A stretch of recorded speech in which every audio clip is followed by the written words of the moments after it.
நாளுக்கொரு நல்ல பங்கு. லேவியராகமத்தில் இருந்து தின தியானங்கள். இன்றைக்கான வேத பகுதி லேவியராகமம் 6வது அதிகாரம் வசனங்கள் 1 முதல் 30 வரை. மெய்யான பலியை அடையாளப்படுத்தும் நிழற்பலிகள். பலிப்பிடத்தின் மேல் இருக்கிற அக்னி அவியாமல் எரிந்து கொண்டிருக்க வேண்டும்.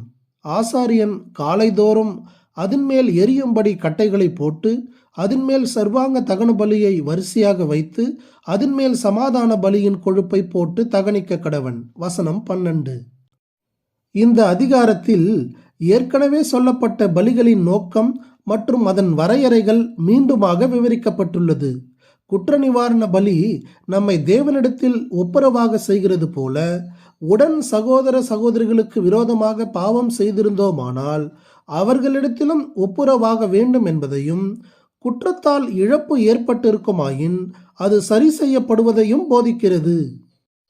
நம்முடைய உறவு தேவனிடத்தில் மட்டுமின்றி உடன் விசுவாசிகளிடத்தில் நாம் அன்றாடம் பழகும் அயலகத்தாரிடம் சுமூகமாக இருக்க வேண்டும் என்பதை கற்றுத்தருகிறது.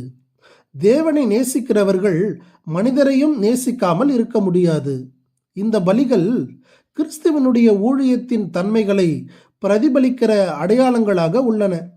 கிறிஸ்து தம்முடைய ஜீவனை நமக்கான அன்பினால் மனப்பூர்வமாக தகன பலியாக ஒப்பு கொடுத்து பிதாவின் சித்தத்தை நிறைவேற்றினார் என்பதை யோவான் நற்செய்தி நூல் யோவான் 10:17-18 நமக்கு அறிய தருகிறது.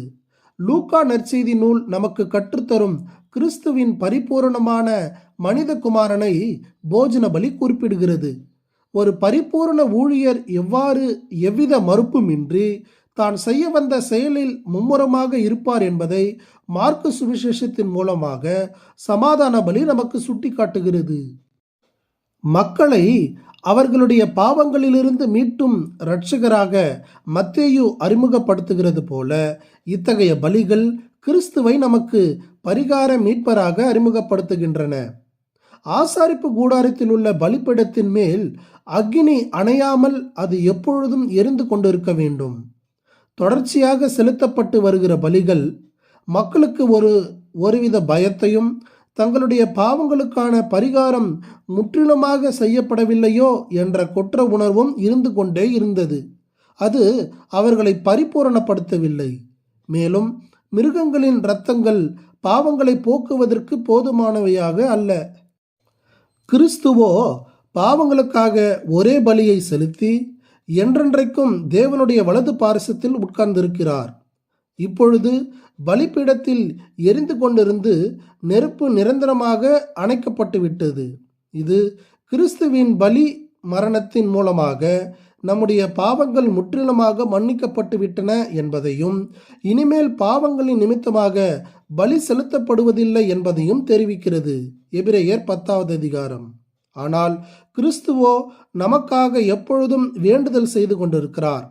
பிரதான ஆசாரியர் என்ற நிலையில் இவருடைய ஊழியம் ஒருபோதும் ஒழிந்து போவதும் இல்லை, நின்று விடுவதும் இல்லை.